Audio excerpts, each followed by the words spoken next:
and welcome to Frame by Frame Guide. My name is Jonas Laws, and this is actually the first tutorial on this channel. On this channel we're going to focus on tutorials where we take normal material and try to spice it up with some VFX. On the first tutorial we're going to take material that looks like this and turn it into something that looks like this. So for this you're going to need After Effects, you're going to need Photoshop Beta, you're going to need a computer, and you're going to need a cup of coffee. Because we're adults here and we drink coffee. And that part is not a joke. You're going to have a cup of coffee. Unless you're a kid, then you have to ask your parents to make the coffee. But drink coffee. So, you're in After Effects. Welcome. You have your coffee in your hand. You have your PC or Mac and After Effects here. And let's get started. So, you import your footage. Either the clip that I provided from the zoo, or your own little clip that you want to try this on. Anyway, you just drag and drop it into After Effects on the project settings. And what I normally do is either trim the clip by using in and out points. So you just do like that and then do that. And you can just drag it to this afterwards, like that, boom. But since this clip is already at the length that I want it, I'm just going to drag it straight down to this little icon here, and that sets everything up. And here we have our clip in a composition with all the right settings. So I'm going to start off by stabilizing this. You see that there's a lot of movement, and I don't want that, or it won't work for what we're doing right now. So what we're going to do is going to go to Window and see that our tracker here is enabled. Just click that. It comes up here. It might already be here for you. I don't know. I'm not sitting at your computer, so how would I know? And then you just press Warp Stabilize. Bam. And then I'm going to change it from smooth motion to no motion, because I want this to look like a shot on a tripod, completely locked off. And let's just wait for this to happen.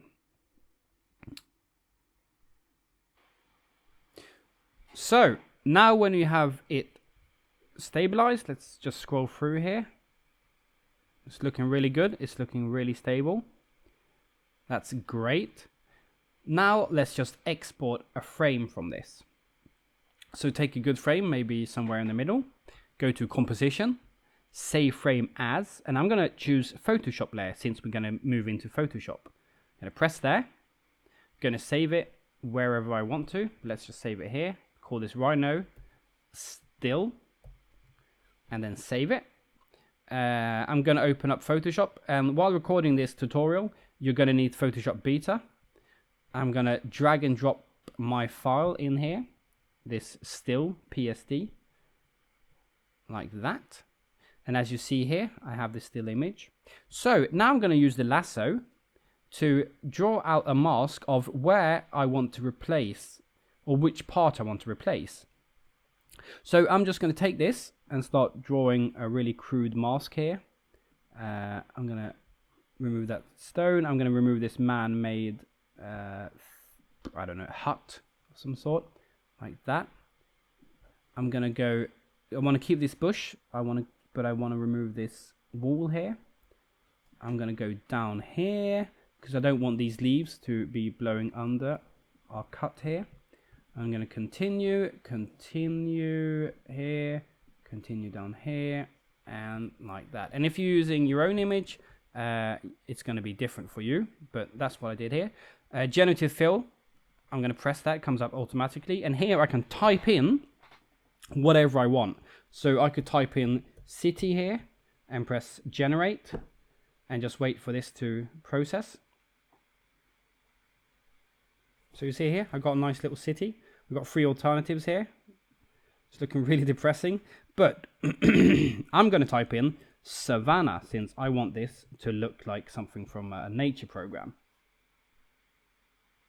Drink your cup of coffee. So here we got a generated image that is on its own layer here. And it's looking really cool. So you can even see that it's continued the trees here and done its own thing. It's so cool. but I'm just gonna scroll through these and see which one I think looks best. I like this one. So what I'm going to do is I'm going to turn off the layer under here. And I'm just going to, since this is a Photoshop file, I'm just going to save over it. Save. So now, when I go back to After Effects, when it's saved complete, I'm going to go back to After Effects, and I'm going to import the still image I just exported here. Rhino still. I'm going to import as footage. I'm going to put it over my layer here. And it's thinking. It is thinking. This would be the first time After Effects had crashed. And of course, as you see, I have not saved the project, because that's not how I roll. Okay, great. Now we have our image here, and it's looking really cool. So I thought this tutorial was getting a bit dry, so let's take a little intermission for some jokes. I googled some rhino jokes, so let's go. What did the elephant say to the hornless rhino? Rhino horn. Rhino horn. Rhino horn. I really don't. Okay. How do you stop a rhino from charging? Unplug him. That one I understood. So that's a bit of jokes for you there. Get back to the tutorial. However, as you see here, there's no grain on this image, and there's some grain on the image under. So what we're going to do is we're going to import some grain. I'm going to, in the description, there's going to be a link for this free grain that I used, which is really, really nice. I'm just going to drag that into the project, put this above everything, and I'm going to transform and fit to comp, because if you see here, it's bigger than the actual comp, and that's going to give a look of like old 60mm grain or something. So I'm just going to fit to comp so it looks a bit more smaller detailed grain. Just give it a bit organic look. I'm going to press it. I'm going to change it to overlay, so you can see this overlaid, and you see now that there's grain on that image. So all I'm going to do now is bring some color back into this image. So I'm going to do a new adjustment layer, put this under the grain, because you don't want to color correct the grain, and then I'm going to go here to Lumetri color. Lumetric color. I'm going to go to basic correction. I'm going to raise the saturation, and I might do a little sneaky S curve here on the curves. Just bring up some contrast back into this image. What? Whoa, too much. Take it easy. I want that sky back. Okay, and I think I want a bit more saturation. Then I have to go to creative, because I've already maxed out the saturation there.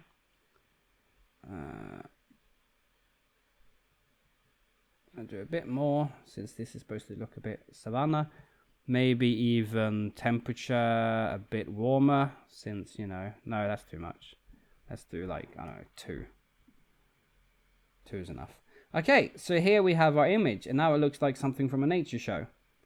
So can we do anything else? Well, you could bring back the motion if when you use this effect called warp stabilize. You can actually choose something where you can do a reversed stabilization. So you stabilize the footage, you put in your image like we did here, and then you do a new comp and you put back the warp stabilization, so the movement goes back into the image.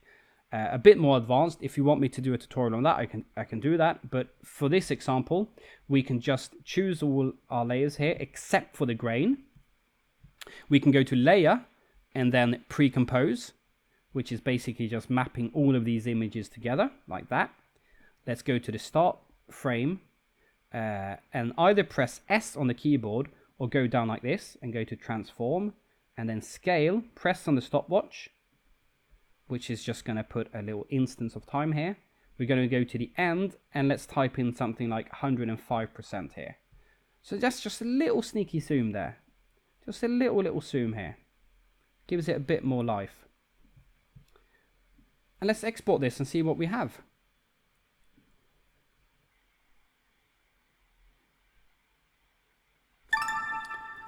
We started off with this, and we ended up with this. So, that was pretty fun. As you understand, this tool is pretty much endless, the possibilities you could use this for. So it could be, there could be a monkey in the foreground and you want it to be savanna in the background. There could be an elephant in the foreground and you want there to be savanna in the background. There could be like another animal and like savanna in the background. So you can basically like generate anything savanna-esque. Thank you for the first tutorial. I hope you had fun.